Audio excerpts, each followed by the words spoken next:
What if I told you that the most valuable part of a $10,000 mentorship program isn't the 6 weeks of training that you're going to get? It is not even the curriculum, and it's not even the access to the mentor who has 30 years of experience after training over 300 mentees and students similar to you. Nope. It is this. You get to do an actual deal with your mentor. And then what you do is you split the commission 50-50 on the back end. Do the math on that. That one deal pretty much pays for the entire training, if not more, many times over. And that's what happens for the 300 mentees and students that have been through the training here with our mentor, Sua Truong, the founder of CFM. I'm about to get him to come up here and explain to you, pull back the curtain and share with you exactly what happens that nobody else gets to see unless you are a paid student and you are inside the cohorts. So this is how it works. Sua, first of all, why don't you introduce yourself? Why did you set up CFM? A little bit about your background. And then I'm going to explain to everyone who's watching this, who's been asking me to create this video to explain what's going on. And in the next 20 minutes, we're going to take you behind the scenes and give you an opportunity. Maybe you might just be in the next cohort. So Sua, go ahead. Who are you and what have you done? As Desmond said, I am the founder and creator of the Commercial Financing Masteries workshop, and it's a certification 6 weeks long. This is a workshop that will help 310 plus graduates now to completely change the way they do business. It is such a shocking number. The statistic shows that there's less than 3% of all residential mortgage brokers can confidently do commercial financing. That's mind-blowing when you're saying you're the go-to financing expert. How could you say that when you don't know how to do a commercial deal, guys? Anyway, I'm not here to sell you a course. I'm really showing you how to do this business better, the way it should be, right? To be the expert of all financing. Take all the business. Why leave it on the table, guys? I don't understand, right? So in the next 20 you. minutes here, yeah, thank you so much, Sua. In the next 20 minutes here, what we're going to do is we're going to, I'm going to basically walk you through. I'm going to get Sua to share his screen. I'm going to, ask questions that you've been asking me, and we've been fielding the comments in the YouTube videos, in the LinkedIn articles, and we're going to walk you through what happens inside of CFM 2.0 Pro week by week. And we're going to show you how we also leverage AI in this very AI-driven generation, where a lot of jobs are being threatened, but the way Sua teaches and uses and leverages AI to deploy, it actually benefits those who are specialists rather than generalists, and how to position yourself. Now, at the end, what we're going to do is we're going to show you how potentially you might be able to even secure a seat in the next cohort, which is filling up very quickly, and why we physically cannot accept more than 10 members. Are you ready? Let's go. Type in the chat. Let's go. All right, so let's go, guys. Can you maybe break down for the members what they get? Like, let's assume I've signed up for the next cohort. What's the first thing I get? And why do you do it and roll it out in the way that you do? So, I know that you have this AI tools, and you also roll out emails with lots of content and a lot of training. Yeah. Why don't you break that down for us? I mean, the way that I've evolved over time, I've been training this over 16 years now, doing it at first insufficiently because I realized that it wasn't teaching everything. But today it is completely changed the whole entire game. The graduates who take my workshop came out and actually do win. Matter of fact, I'll show you how you do it during the workshop, right? Man, we got so many success stories already, and it's only halfway through this cohort. Here's what I mean. I'll quickly show you what we do, so you get a general idea of how this works, right? I mean, the emails that usually go out, it looks like this. The first week you got that email. Second week, there's lots to go through. Not just surface stuff. I mean, for example, here I gotta go. Right. I'll go in step by step in a bit here for you. You get to see a lot of details, a lot of work put into this, not just surface level theoretical stuff. This is like week 4. You normally tell the anyone who registers for the course to at least even block out about 1 to 2 hours, right, of prep time. Oh, definitely. You need that. Right. So that way, by the So time you come into class, right, you're not starting at zero. We're not wasting the time in class. You've already reviewed the materials. You're ready to go. You understand the concepts. And then what happens is the class becomes very interactive because you're not just yeah, teaching the theory, you're now reviewing it and actually practicing it and exercising to correct if they're making mistakes or, not following the standard procedures, right? yeah, each one of them have assignments attached to that. I make sure that you understand what it is that we're trying to do. Each individual week, I mean, we'll talk about it in breakdown if you want to hear about it. But it's that I really want to be able to pass my knowledge on to you so that when you walk away, you feel confident doing this deal with or without me. Yeah. It's great. We can split the deal 50-50 afterwards and do deal together and have access to me. But that only comes with the people who actually qualify. And, we'll talk about that as well. Because I just don't want to give my access to everybody out there. And if they're not willing to do half of the work, why should I help? Right? And so something that I also noticed is that, every program that we've ever seen generally just focuses on theory, right? You go on YouTube, you go to all these different academies and courses, they Yep. just teach more of the theory, the calculations. You watch videos, you do quizzes, maybe you do a Q&A call, right? But that's not how we learn commercial financing, right? You've always had No, that's hard. Yeah. yeah, you've taught us to actually learn commercial financing by actually doing real deals with real markets and real lenders. And the second difference also I noticed is that you also implement a lot of AI, which I mentioned earlier, that nobody Yep. in the commercial financing world is doing right now.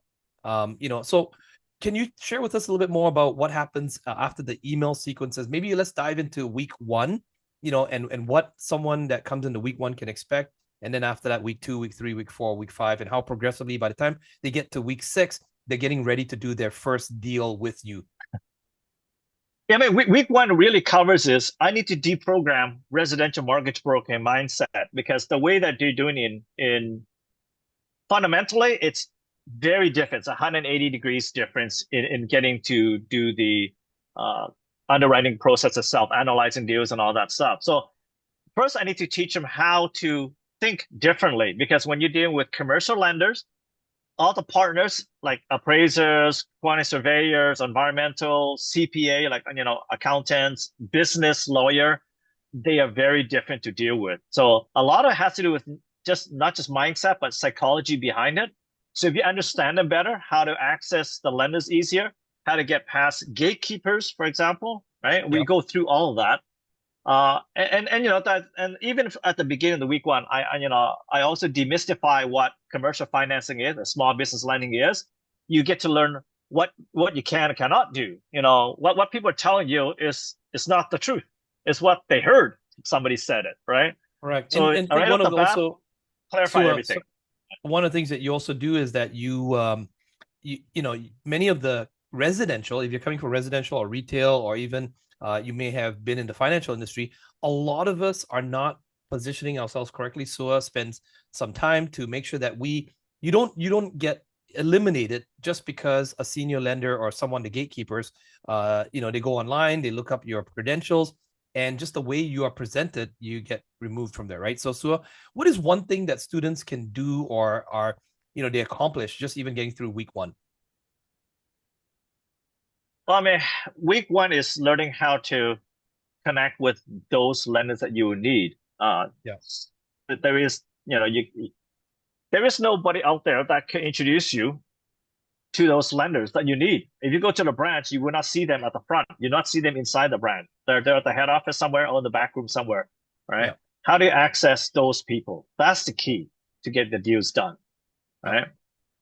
So So week one, that's the week one, first if thing you I learn. hear you correctly, is about meeting. It's about first of all how to get access to these almost Yep. invisible people that you can't get. You can't just walk into a retail bank and get access to or find out their information.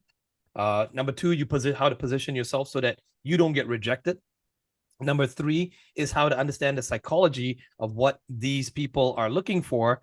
That way, when you are communicating with them, they feel that you Yeah, you understand have to them. know the language. You have to know Yeah. the language. You have to know what the expectation is from their side. Mm-hmm. Because if you're just like every other broker, like when I used to work at CIBC, I get deals from all the brokers, and Yeah. they would send me stuff that says, "This is Sue. Can you finance this?" I'm like, "Finance what? What's going on here?" All right. Yeah. they put no effort into it. And those lenders, they just don't answer you or just delete in the junk bin. Right.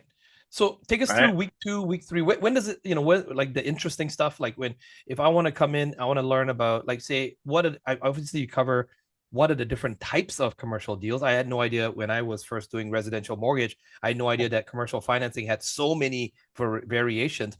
I mean, in the US, in Texas, in California, Florida, there's so many different types of deals that can be done and structuring it. So I know that you go through the structure and the different types of deals. What happens in week 2? Let's cover week 2 and what you drill into and what the students start to do as the activities as well. You want me to show you the email? Yeah, Show please. you. Yeah, show me the Okay, hold on, email. give me a Let's second. go through, and then if you can show some of the viewers here on YouTube, or any of the other places we're sharing this video, what sort of, like, even the tools you might be giving them. I know we don't have the time to go into everything because these cohort sessions are Yeah. 2.5 hours long plus all the homework involved. So in this short video we don't have time to go through everything. But if you would like to get more information, you can always, there will be a link below this video, a description, where you can actually speak directly to myself or Sua, and we are going to be actually fielding the calls and seeing whether you're a good fit for the next cohort. But these cohorts fill up every single time I get Sua to open up the schedule. Yep. And it's because he's got other deals that's going on right now, and he can't just be doing this 24/7. So if you are serious about learning this, make sure you reach out to us, or even comment in the comments. Say whether you're residential or you've already had some experience in commercial financing. Go ahead. Yeah, I mean the first one, the second week, I touch on how you can do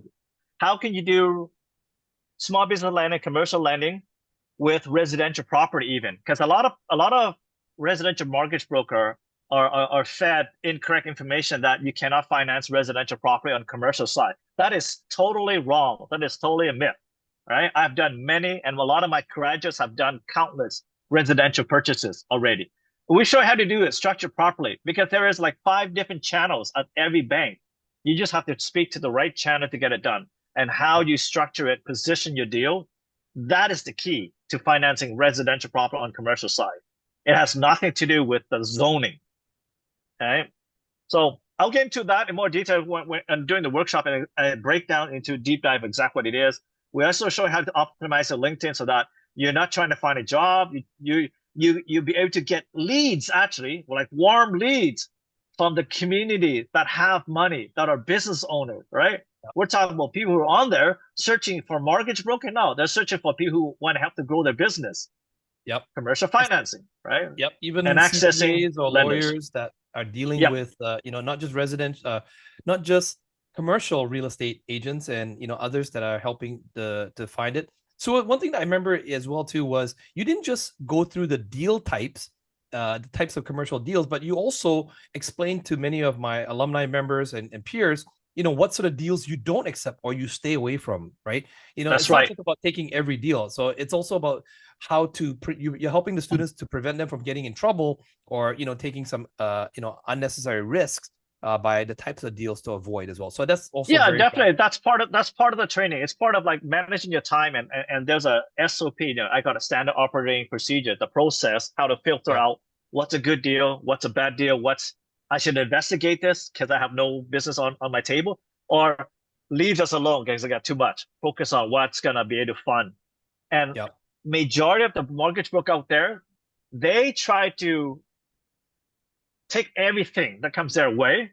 And for example, if they got the worst type of deal and they start off the bat with that type of deal, they will never do commercial finance again because they think everything else is going to be this difficult, right? Because you don't know, right? And you just, bad luck. You took on the worst kind of deal that any commercial financing expert could probably handle, and you managed to take that one on your first lead. So versus doing maybe something simpler like a SBA loan or like Canada, oh my God, small business loan. Yep. Pretty much 90% approval rate, and nobody's doing this. This is mind blowing, right? So that'll be an easy way to get your first deal done. Big time. Yeah. So there's an entire, oh my God, there's like, maybe I'll show you. I mean, there's tools for it. I help you.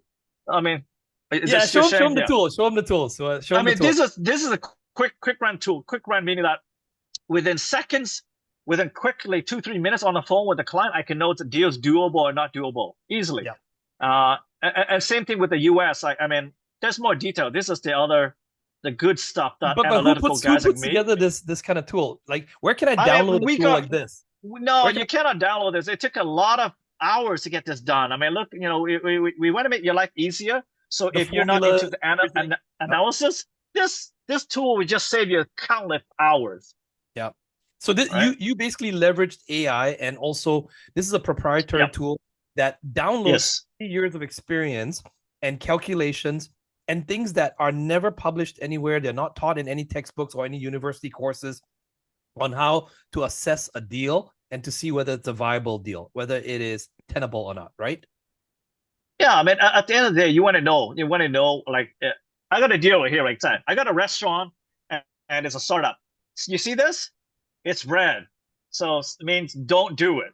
There's a low chance of getting approved, right? Whereas Yep. stay to the right side, something in the middle or to the right.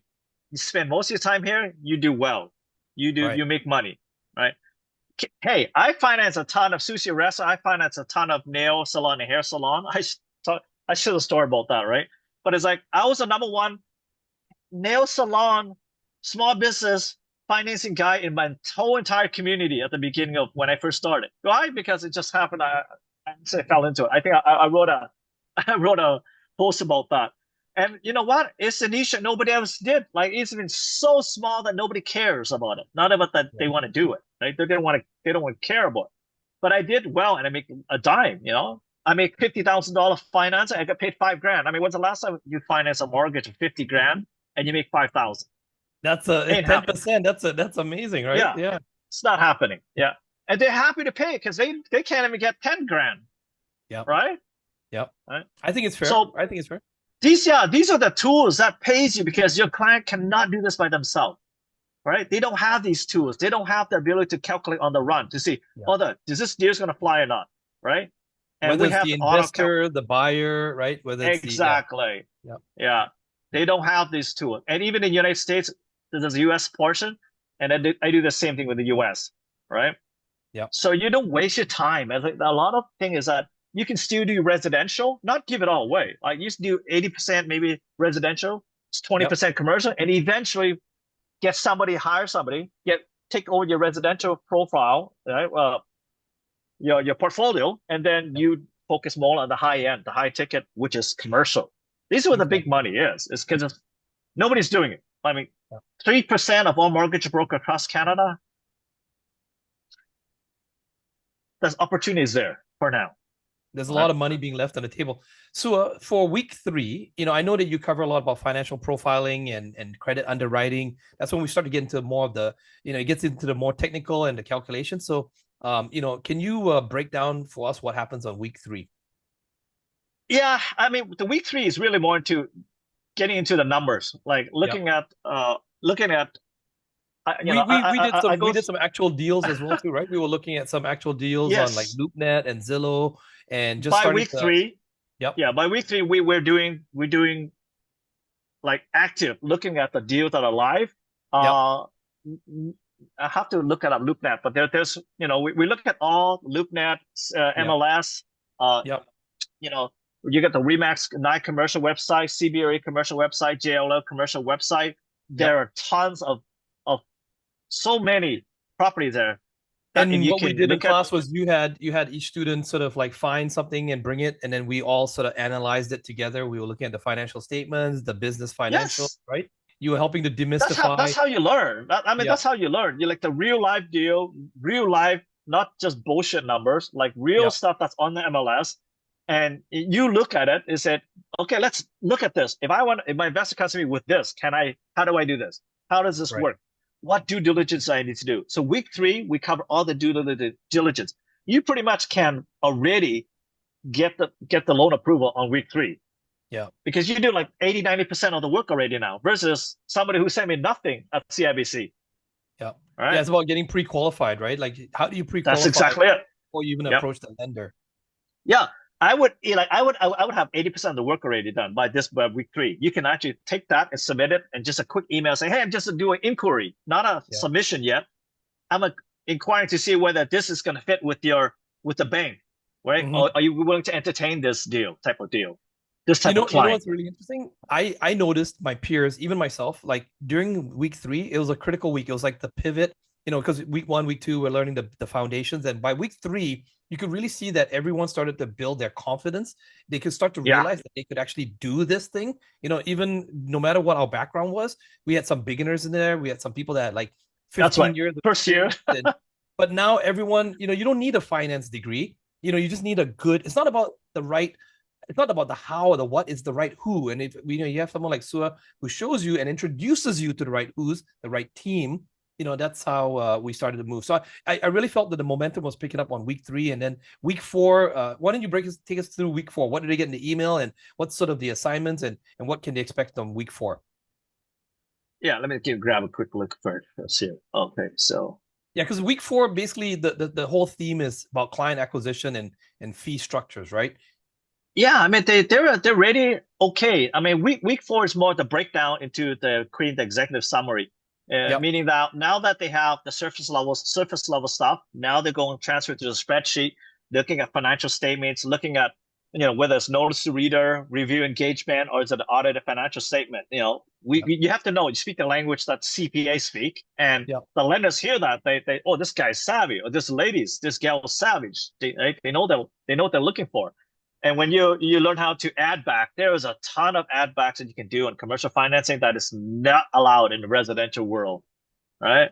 Yep. And we go through that and create a polished executive summary to get the approval, right? Yep. What does a polished executive summary look like? We give examples. I have a whole bunch of case studies, done deal that I've done myself personally, Yep. as proof that this is how you do it. Not rocket science, right? Yeah. One thing I've learned by being with you, Sua, and doing so many deals or working on with all the cohort students and the members is that you can know everything about commercial financing, you can know everything about the industry, but the number one thing that so many members struggle with is how to find the deals and how to charge the proper fees. And if you can't do that, you starve, right? So you're always in the feast Yeah. of famine. And so what you've taught as well too is that you've taught us how to leverage the referral networks, the existing clients, the professional Oh, talk partner. about the deal? Yeah, talk about the deal. This Yep. deal is what I want to share you guys. I can't wait to Oh, show please this. do. Yeah, show us. Yeah, yeah.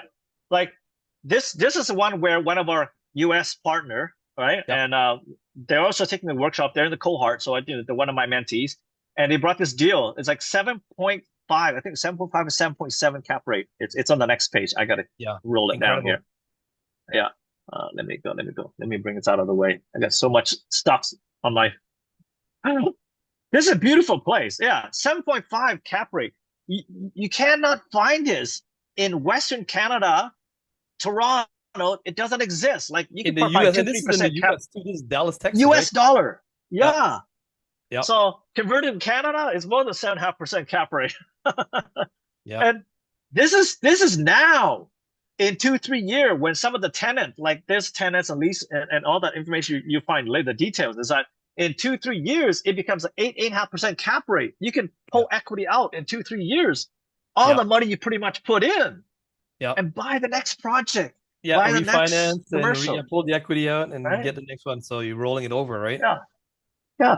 So it's a crazy industry that it's unfathomable. That's why a lot of mortgage brokers don't do this. I don't know why. And by the way, so if anyone's watching this video, this one's already closed. Okay, so this is gone. Yeah, it's too bad. It was You it was snooze, a you good lose. deal. Right? It's gone. We already got it. We have to break that. We have to break that. Like, oh, all the scenario, with all the projection, we got the accountants help them with this, right? Yeah. Everything from for investors, they love that. The what is internal rate return? What is going to be sales going to be, what the cap rates look like? What happens to refinancing later when we want to do refinancing? We have all of the spreadsheet tools for that to be able to help you out. All the way up to 10 years. Look how much the money they can make. Holy this smokes. is why I think it's so intimidating for someone going from residential into commercial, because they don't have these kind of tools, these calculations. They don't even know where to start. Yeah. Right. Well, nobody's going to give you away this for free. That's the thing. Yeah. No, that's very proprietary information. Those kind of calculations, that kind of spreadsheet, right? On how to assess the deal and the viability of the deal. So, okay. Definitely. So now, what is one thing by the end of week 4? What is one thing students walk away with after learning? What is something now that you can safely say with those tools? Well, I mean, the week four is easy to buy. This time, you know exactly how much to charge. Like for that property, they can make 30 grand easily, Yeah. right? I say 30. Wow. 2%, 200 basis point. Yeah. Well, like, I teach a lot of the students how to ask for the fee and how to get it basically agreed upon before Yeah. you even start the process, right? By Yeah. week four, it's a slam dunk. There is no rejection. There is no pushback. It's like, Yeah. who do you make the checks out to, basically? But Yeah. by this time, because you're now reposition yourself as the advisor, they You're the normally look at you as expert. like, Yeah. yeah, they're normally look at you like Desmond and say, they say, so is this a good deal, Desmond? And it's like, look at the numbers. What do you, right? Yeah. So And by that point, you already leveraged your team of lawyers, CPAs, big time, you have realtors, to. right? Yeah. Yeah, yeah, And yeah. so they look at You you as can't the just expert, the team leader of the advisory team, right? At that yeah, point. they don't have that. The clients don't have this access, guys. Clients Yeah. don't have the access to the right CPA. Most of Yeah. them are like H&R Block or just a bookkeeper. They can't Yeah. do this stuff that we need, Yeah. right? They don't There's understand a how to make handful of CPAs that know how to do the calculations for commercial exactly. deals.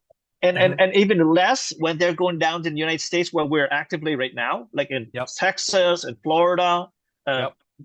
heck, In even California, in Arizona. Yep. New Ohio York. as well. Yeah, Arizona. Yeah, Arizona. We've been all through there already.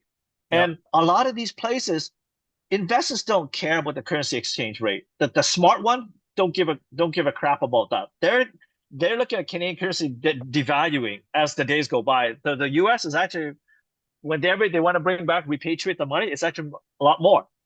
Yep. But who the hell wants to do that when they have a whole bunch of other benefits like Section 1031? But there's so much to go through. I don't want to have time to do this, but the American people know that there is so much benefit to reinvesting in the United States, even more. Yep. There is more than 10 times more lenders. Oh my God, that's like 100 times more lenders, I think. And It's more just creative ways to nuts. structure it. Yep. Yes, yeah. Yep. The capital stack, we get into that in week five, week six. It's like Yep. there is so much moving parts that is like, how do I train somebody on a weekend? Like I used to do this over 3 weeks, over 4 weeks, over 3, 4 weeks before, and that is not even enough. Six Yeah. week, I think in the future we need to expand to 8, 9 weeks because We we're adding probably more do. stuff We now, probably do because it's just getting right? the amount of volume and also leveraging the different tools, right? Yep. And Well, the right, amount right now we how do you extended do? two and a Yeah, half hours now instead of 2 hour. correct. And it's because you spend so much time with each individual student. This is one of the reasons why at the start I mentioned that these cohorts are very limited, everyone. Okay, please understand that Sua is already has his own commercial deals in the US, in My Indonesia, in development projects. Vietnam. Yeah. And so this is, when you do this is because I'm the bad guy on the team that basically schedules you. And because people are asking for it, I put them on a waiting list.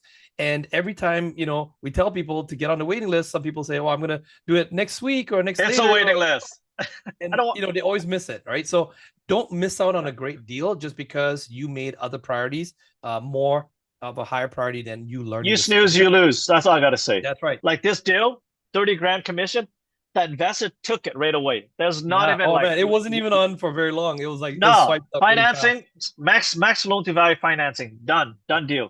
Yeah. It was very So quick, so right? easy.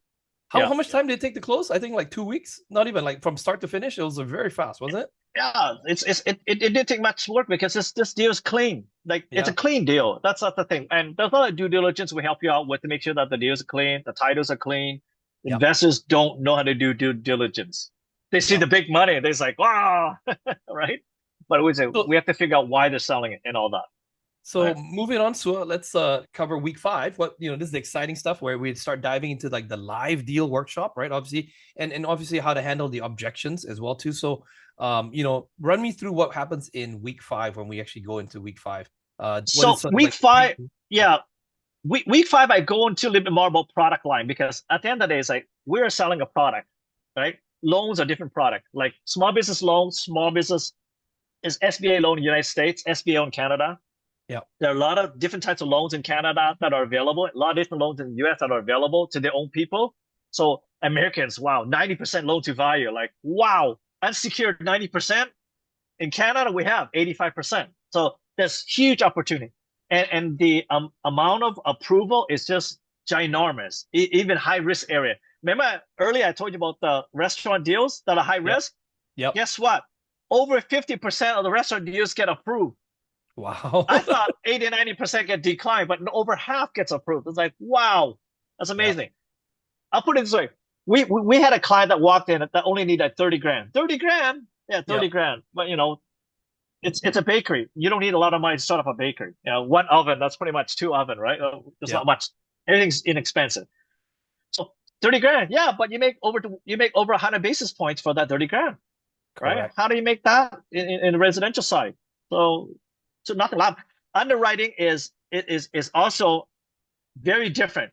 And this case, we have case studies and all that, like from Trailer Park and all that. I go through live case study, how to get the deals, what to look at underwriting.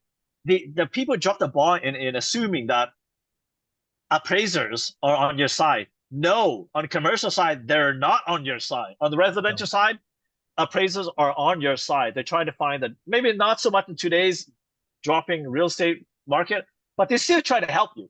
Commercial side, they're a brutal. They're a blunt, honest people. They just don't give a rat's ass about what you need the value to be. They're protecting Yeah. their butt when they're doing the appraisal. And So one thing I how do remember, you get them on your side, right? one thing I also remember, it was not only how do you get them on your side, but how do you handle the objections? Like, for example, what to say when like the clients or the lenders push back, right? This is the stage Yep. where you start to, you show us and you role play with Oh, us on what you would say, right? How yeah. you would handle the How call. how how you how do you get them on your side? Because the wording that you say to these guys might offend them, right? Versus getting to reconsider that, hey, they might be in trouble by writing this statement about the property in there, right? Yeah, I Because it's not remember. a professional, right? Not Yeah, very professional. the environmental report, right? We asked about that one Yeah, too as well. Yep.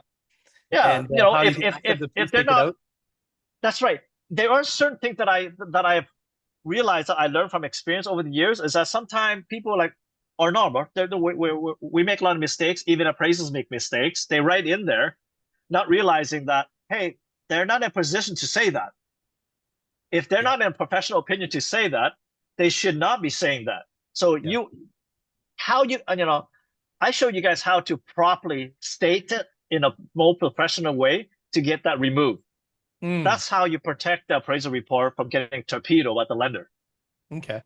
So So now I've saved the best for last year, obviously. So, week 6 is the exciting week. It's graduation week. And then, of course, on top of that, you go on to even extend the 12-month extension. So graduation week is basically where, it's not just the end, it's the beginning, right? As you've said to us, we get we get our requirements for the attendance, the assignments are completed, the deals in the pipeline, people have updated their profiles, they've done different things that you've taught along the 6 weeks. Talk about what you do in week 6 with these students, and then how do you tee them up for success. That because ultimately all that theory, all that stuff, is minuscule to them doing their first big deal, their first complex deal, and really gaining that confidence as well as gaining access to your network. So talk about week 6 and also what they can expect 12 months after graduating. yeah, I mean, week six is very critical because you got the approval. So basically, what week six covers is you have an approval, but in that discussion letter, is there something in there like, on the residential side, you expect that whatever their approval is good for my client. No, there's a lot of it. Like when I was working at CIBC, we hit print. It's a templated print, and it spits it out. So most of my clients that get stuff from CIBC, for example, inside knowledge, guys. Zip, don't tell anybody about this out there. Is that they have a 15-year, 1-5 amortized on all of their loan. Brand new, old, doesn't matter. They hit print and it sits, it's like a quote. We approve this loan based on this on a 15-year am. You're like, taking this to your client, the client's gonna be like unhappy with you. Why? Because it's a brand new property and you got a 15-year amortization. You know how much a monthly payment's gonna look like? You shot yourself in the foot, literally, Yeah. by not It reading was the it lender's was a approval. default, right? Yeah. Yeah, it's a default setting. And most people don't realize this and that you can negotiate these things. 99.99% investor who get an approval from the bank bring it to me. And they said, my bank at BMO, my bank RBC sent me approval. And I don't like it. I said, why? Because it's such a short amortization. I need it longer. I said, Okay, how much longer? And I go back to the same bank. I got that approved at the longer amortization. There's a Yeah. how the hell, Yeah. right? So The they're not leveraging a few things. They're not leveraging me and the volume of business that I send to each individual lender. Whereas a graduate can say, hey, as a group, I'm with Sua, I'm with Commercial Financing Masters, right? The academy that we sent a ton of deal to RBC. Can you take a look at us more favorable and give us a better pricing, right? And so most often they do because they see you as a valuable person. You know your stuff. You got all of this thing together. You read the approval, and you're coming back with me with objections on my own damn approval. You got the nerve. Yep. But So, they, clients don't know this. Clients don't know you can negotiate. yeah. And so, like I was gonna ask you, like really quickly, right? Like, so Yep. if by the way, for those of you guys who've been watching this video right now, if you feel you've been getting value from what Sua has been talking about, especially like doing the deal together, like the week 5, we sounding like you something that you might want to be in, and perhaps you might want to join the next cohort. There will be a link in the description. Okay. We also put our email in there in the comments. So, keep watching, right? Because the 50-50 deal component that we're about to cover in the last 3 minutes here, before we wrap up here, this is the part that nobody else is doing. I can guarantee you nobody else in the industry is not only going to show you how to become a commercial financing expert, they're actually going to help you do your very first deal, which Sua has been breaking down for you here, right? So why don't you just kind of like, what are some of the requirements that you look for from your mentees when they are bringing you a deal at the very end? And sometimes it might be a very complex deal. The easier, Yep. smaller ones, you challenge them to do it themselves, and Yep. but it's the bigger, more complex ones. What are some of the qualifications or the requirements that you look for? Of course, you're not going to reveal everything in this video here because we don't have enough time. But what are some of the key things that you look for? Well, I mean, the key thing is they should already know how to do all the analysis. They should already know how to figure out what's wrong with the deal. See, a lot of people don't understand that a good deal might be too good to be true. Like 7.5% cap rate. Great deal. Let's do this. The lender's going to say, why are you selling it? And you come to them and you don't know the answer to that question. It's a simple question, right? It might be just estate sale. The guy's retiring, whatever, right? But have that answer. Don't have the answer. I don't know. And I want to make sure that you know how to run EBITDA. You know what EBITDA looks like. What is the financial statement? Why is it year to year? What happened, right? You have to explain the stories. And get that at least a rough draft on executive summary. If you cannot do by the end of week 6, you need to go back and redo all the homework assignment because it already showed you how to do it all the way, right? By week 4, week 5, you should already know how to do most of that. Yeah. So being coachable, doing those, meaning that you internalizing what I'm teaching rather than getting me to do all the work for you. That's not how it works. I'm here to basically help you, to coach you, to give you a hey, high five you, and give you the round, and also say, hey, you need to look at this and redo this section. You do all that work. I'm your second eye before you send to the lender, right? If it passes my screening, then we can work the deal together from A to Z, right? That means we get to fund the deal together. I'll look through the approval to make sure that none of the conditions is like, no, this is not acceptable. No, this is removed. Like we cannot have this, right? Because the client might not like it. I got medical doctors that refuses, even at 90% approval, that refuses to sign his 90% loan to value, that refuses to sign personal guarantee. You, as a mortgage broker, oh my God, lowest rate, 90% approval. Oh yeah, this doctor is going to be all over me. Right? Yeah. So there are things that I teach, and I would make sure you don't fall on your foot because that's the key thing, right? And the smart students, like my peers and those who go through the course, they don't just do one deal with you, right? The top students in the class, They can do as many deals you want. I'm willing to they bring take 3, 4, 5 deals, right? Yeah, because they get access to your lawyers, your CPAs, your relationships, your lenders, right? That's what makes it so worthwhile, right? So, by the way, I just want to clarify for anyone watching this video as we wrap it up here. This is not for this is not for everybody. Who's not for? Okay, this is not for just someone who is like dabbling, someone who's an absolute beginner, right? Though we have had some new, just getting into the industry, but you at least have to have about 1 year's worth of financial experience understanding some financials, being able to read spreadsheets, being able to also have people relationships as well too. Someone who, if you don't believe in charging fees for work that you are delivering value, this is not for you. And, if Yep. you're someone that's just looking for an easy path, because if it was easy, everyone would do it, right? So who is this for? This is really for people who might be already in the residential space, whether you might be a mortgage broker, a loan officer, a real estate agent, maybe transitioning in a retail banking, and it doesn't matter. You could be in Canada, in the US, in the UK, in Australia, around the world, as long as you understand how loans work, the fundamentals and what It's the same. it's Yeah. universal. Exactly. Right. And so if you are someone who is interested in wanting to be part of the next cohort, you're going to have to go through an interview process.